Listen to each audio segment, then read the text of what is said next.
maior país do mundo. Mais de 9 mil quilômetros quadrados de extensão e 300 milhões de habitantes. A maior economia com PIB no patamar de 14 trilhões de dólares. Nação de maioria cristã, com menos de 5% de analfabetos e alto índice de desenvolvimento urbano. Estados Unidos da América, maior potência político-econômica do planeta. A federação mais antiga do mundo é uma república constitucional e democracia representativa. País multiculturalista por formação. Para os imigrantes, até hoje, terra das oportunidades, do sonho americano. Maior nação da América do Sul e quinta maior do mundo. 8.500 quilômetros quadrados de extensão e 190 milhões de habitantes. Uma das principais economias em desenvolvimento e a maior da América Latina. PIB acima de 3 trilhões de reais.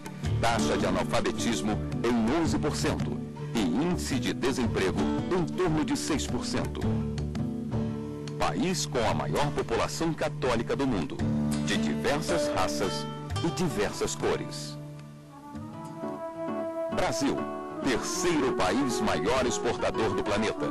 República Democrática de modelo federativo, com a Constituição considerada símbolo de garantia dos direitos fundamentais. Terra do samba, do futebol, de um povo alegre e trabalhador. Com base nas semelhanças e nas diferenças, as duas maiores democracias das Américas se reuniram em Washington, capital norte-americana, para trocar experiências sobre os judiciários de cada país. O Diálogo Judicial Brasil-Estados Unidos 2011 reuniu personalidades do alto escalão dos mundos jurídicos dos dois países em um seminário na Biblioteca do Congresso norte-americano. A segunda edição do evento, promovido pelo Woodrow Wilson International Center for Scholars, teve como foco principal combater um problema comum ao meio judiciário mundial: a dificuldade em garantir celeridade e eficiência diante da quantidade de processos e recursos. Durante a abertura do encontro, a presidente da entidade organizadora do seminário, Jenny Herman, destacou o papel crescente da mulher no judiciário e nos diversos setores da sociedade e parabenizou o Brasil por eleger uma mulher para presidente. Jenny ressaltou a importância da troca de experiências entre Brasil e Estados Unidos. What was missing from that service was not love of policy, which I still have and which I know you all have. But what was missing was the ability to make things happen, and that is why we need dialogue like this dialogue with jurists who can help us figure out how, what are the best practices between our countries, the two largest democracies in the Western Hemisphere, and how it is that we can not just work on an improving relationship between our countries, but work on a way to improve the rule of law throughout the world. O decano do Centro de Direito da Universidade Georgetown, William Traynor, destacou a força do Brasil como potência emergente e parceiro dos Estados Unidos no seminário sobre lei e justiça. When I was in junior high school and when I was choosing which language to learn, French was the obvious pick. But now when I read in the New York Times recently, there are more people who speak Portuguese than French, and it's because of Brazil. O tema do primeiro painel em debate no evento foi Constituição, Direitos Fundamentais e Democracia. Como palestrante, o presidente do Supremo Tribunal Federal, ministro César Peluso, falou sobre a transformação vivida pelo Brasil nos últimos anos e sobre o destaque do país no mercado internacional. Para ele, o principal motivo do desenvolvimento é a consolidação da democracia. A Carta de 1988 ficou conhecida como Constituição Cidadã, por ter traduzido uma espécie de novo pacto para a democracia em substituição a extensos períodos de instabilidade institucional e ditaduras militares. Nesse sentido, além de documento jurídico, a Constituição de 88 incorporou a promessa política de construção e manutenção de uma democracia sustentável após longa fase histórica em que o Brasil foi marcado mais por governos de exceção que por regimes democráticos. O ministro Peluso ressaltou a atuação do Supremo Tribunal Federal Brasileiro como órgão cumpridor de sua doutrina, a de fazer valer a Constituição. O Supremo não declinou das responsabilidades. Tem sido incansável guardião do texto constitucional. No cumprimento de suas atribuições constitucionais, tem atuado de forma decisiva na solução de conflitos entre os poderes e no desate de controvérsias internas ao Executivo ou Legislativo, bem como no reconhecimento e na efetiva implementação de direitos garantidos por mandamento constitucional. O presidente do STF assegurou também que o Judiciário é o fiador da democracia brasileira. Em contraste com o passado não muito remoto, democracia e constitucionalismo representam atualmente os pilares fundamentais do processo político brasileiro, garantindo a legitimidade tanto do processo decisório quanto dos resultados, output legitimacy, no jargão anglo-saxônico, da operação do sistema político. Na palestra, o ministro César Peluso falou ainda sobre a modernização constante do judiciário brasileiro. Citou a criação do Conselho Nacional de Justiça como responsável pelas ações administrativas do Poder Judiciário no Brasil, a adoção das súmulas vinculantes e a repercussão geral. O Instituto da Repercussão Geral tem o propósito de assegurar que a Suprema Corte Brasileira, desafogada dos mais de 100 mil recursos que lhe eram dirigidos anualmente, possa debruçar-se com mais acuidade sobre os casos de reconhecido impacto sobre a sociedade como um todo. Dentro do tema modernidade, o ministro César Peluso destacou a importância da informatização. A Corte Suprema recebe petições iniciais e recursais por meio eletrônico e já possui tecnologia para operar todos os trâmites processuais integralmente na plataforma eletrônica. A informatização contribui para a ampliação do acesso do cidadão aos processos em tramitação no tribunal. E, pois, também amplia a transparência da atuação do tribunal, bem como a publicidade e a credibilidade das decisões proferidas. Para fechar o discurso, o presidente do STF falou da importância do reconhecimento do direito fundamental à celeridade nos processos e reforçou a mensagem de que sem democracia não há perspectiva de avanço. Nenhum futuro será construído sem a legitimidade que se alcança no âmbito de um marco normativo democrático com firmes fundamentos constitucionais de respeito aos direitos fundamentais. No Brasil, há 23 anos, nós nos orgulhamos de seguir esta lição. Muito obrigado. A palestrante norte-americana que dividiu o tema do primeiro painel com o ministro César Peluso foi a juíza Diane Wood, da Corte de Apelação do 7º Circuito. Ao concordar com o colega brasileiro, ela afirmou que não existe crescimento sem democracia e destacou um direito fundamental ao Estado democrático, a liberdade de expressão. Brazil has the advantage of a much more modern constitution from 1988, whereas we work with one that was written in 1787. A juíza Wood citou vários casos do judiciário americano para demonstrar que a evolução da democracia nos Estados Unidos é crescente e, como no Brasil, se apoia nas garantias dos direitos constitucionais. Ever since the court decided the case of Marbury versus Madison, really at the beginning of our history, it has been accepted that the Supreme Court is the final authority on the Constitution and what it means.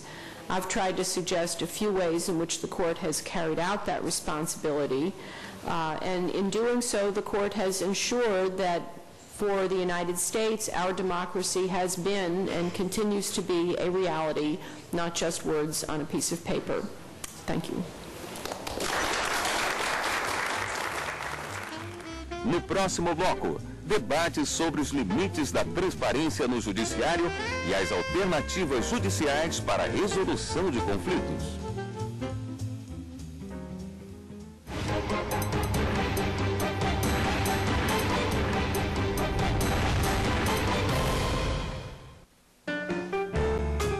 No Brasil, o trabalho do judiciário pode ser acompanhado pela televisão, rádio e internet em tempo real.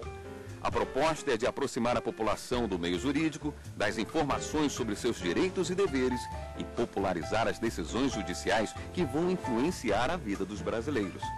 Mas existem limites para essa transparência? Para a publicidade da rotina nos tribunais? Para o acesso do público às sessões plenárias das mais altas cortes brasileiras? Esse tema foi o centro do debate do segundo painel do seminário Diálogo Judicial Brasil-Estados Unidos, na Biblioteca do Congresso norte-americano. O painel Controle de Constitucionalidade, Legitimidade, Transparência e Segurança Jurídica nas Decisões da Suprema Corte teve como palestrante o ministro do STF, Gilmar Mendes. O Supremo Tribunal Federal é destaque nas redes sociais. No YouTube podem ser vistas entrevistas especiais e no Twitter os internautas podem acompanhar os principais assuntos e decisões da Suprema Corte.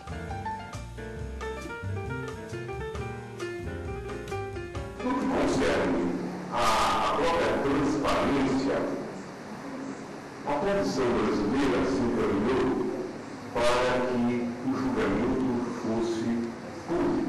Há julgamentos, há sessões do Supremo que são seguidas por algo em torno de 12, 15 mil telespectadores, o que é um número bastante significativo para acompanhar toda a tecnicalidade dos julgamentos. Não é exatamente um show que possa despertar todo interesse, mas vocês percebem então a importância que assumiu a TV Justiça nesse contexto, e isto tem provocado um grande interesse pelo plano internacional. Como comentarista do segundo painel, a ministra Ellen Grace contou que ficou surpresa com o resultado da audiência das sessões plenárias na televisão. Eu, que já estava na corte quando essas transmissões começaram em 2001, estava certa, ministro Gilmar, de que não teríamos audiência nenhuma.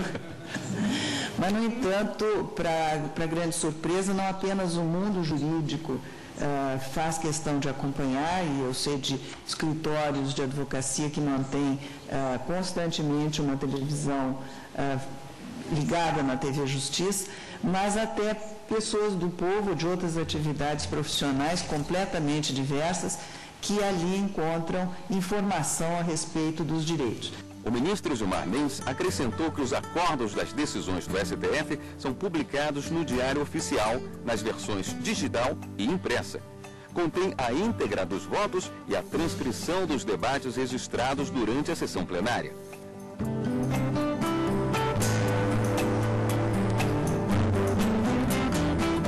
Para a ministra Ellen Grace, a transparência e a publicidade são ferramentas que ajudam o judiciário a cumprir a função de informar a população sobre seus direitos. Uma outra providência que foi tomada nesse sentido de fazer chegar à população o conhecimento dos seus direitos constitucionalmente assegurados foi dada também pela Rádio Justiça.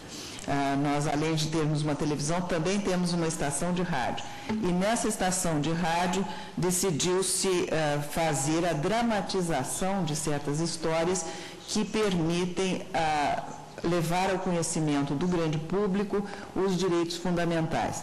Então, inúmeras soap operas, como antigamente havia no Brasil, pelo rádio, hoje não existem mais, foram desenhadas com esse propósito e trazem informação importante para o público em geral. O comentarista norte-americano do segundo painel foi o advogado e professor de Direito da Universidade de Miami, Kate Rosen. Ele admitiu ter ficado surpreso com o grau de transparência no judiciário brasileiro. I don't think there's any country in the world where the decisions are more transparent than they are in Brazil. And that's been a huge contrast. I don't know to what extent it had any influence from the 12-year predecessor of this dialogue. But one of the comments that came out of that initial session was Brazil would do well to improve the transparency of the decisions, particularly of the Supreme Court. And beyond my wildest dreams, I never expected a television broadcast. I never expected a radio station. I never expected the Supreme Court to be tweeting. And I never expected the Supreme Court of Brazil to be on YouTube. Apesar da admiração demonstrada pelo professor Rosen, Brasil e Estados Unidos têm posições divergentes quanto à publicidade das ações do Judiciário. O palestrante norte-americano que dividiu o debate do segundo painel com o ministro Gilmar Mendes foi Jeffrey Minier, chefe de gabinete da Suprema Corte dos Estados Unidos. Ele comentou que, para os norte-americanos, a exposição pública dos atos da Suprema Corte tem limites.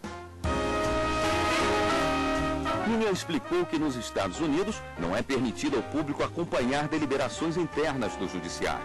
Lá, juízes e ministros promovem os debates sobre processos e recursos em sessões fechadas.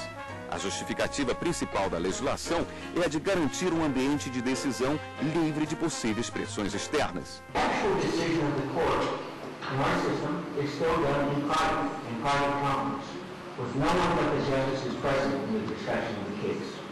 Now, this might seem to limit the transparency to the public, but it increases the transparency among the justices. Outro argumento dos norte-americanos para não transmitir as sessões plenárias é o de que o público em geral não entenderia as etapas dos julgamentos. We all know that when there are television cameras, the press present, people are less likely to be candid than they would the other ones. And so it does have this value of allowing judges to speak candidly to one another about the merits of the case before they reach the final decision. Como no Brasil, as decisões das cortes norte-americanas são publicadas e disponibilizadas para consulta pública. Nos Estados Unidos, a maior parte dos processos tramita na Justiça Estadual. São ajuizados anualmente mais de 70 milhões de processos. Só vão para a Justiça Federal os casos que envolvam valor superior a $50 mil ou crimes federais, como roubo a banco, sequestro, tráfico de drogas e ameaça à segurança nacional. O número de processos que chega por ano à Suprema Corte norte-americana gira em torno de 7 mil. 10% deste total vão a julgamento. A Suprema Corte dos Estados Unidos tem o poder discricionário de decidir se vai ou não julgar determinado processo. Para atender a toda a demanda, tanto na Corte Estadual quanto na Federal, o país aposta há mais de 30 anos no programa chamado Multi-Door Courthouse, que reúne uma série de práticas alternativas para a resolução de conflitos. Entre elas, a análise de caso com efeito vinculante, a arbitragem e as ARDs, Alternative Dispute Resolution, que equivalem à conciliação no sistema jurídico brasileiro.